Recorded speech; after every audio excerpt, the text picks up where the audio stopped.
Little Miss Stubborn, the wrong advice. How stubborn is Little Miss Stubborn? I'll tell you.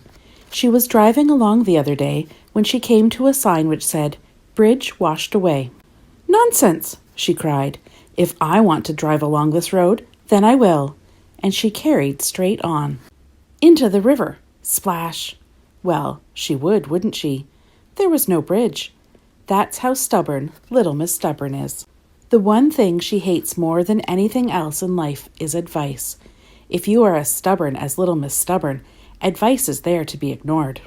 For instance, she always walks under ladders. She never wears a hat when it's cold. And she always opens umbrellas indoors. Not because she particularly wants to, but because she has been told that she shouldn't. And needless to say, Little Miss Stubborn was fed up.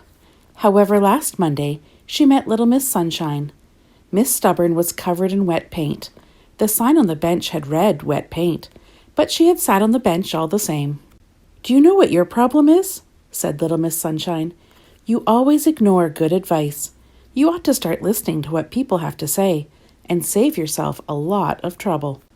On the way home, Miss Stubborn thought about what Miss Sunshine had said, and she thought about it over dinner, and she stayed up all night thinking about it. And by the morning, she had decided that she would take Little Miss Sunshine's advice, which meant listening to everyone else's advice as well.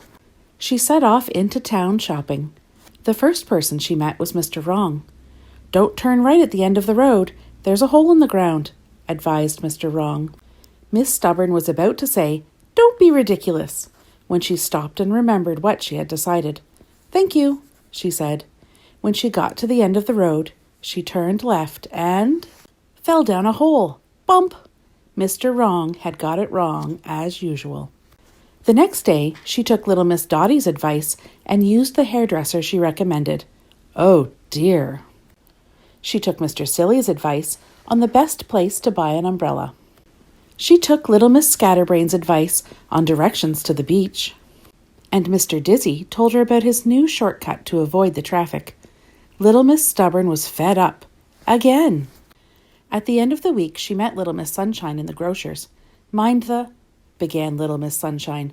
"Stop," said Little Miss Stubborn. "No more advice." "But—" "No," said Little Miss Stubborn.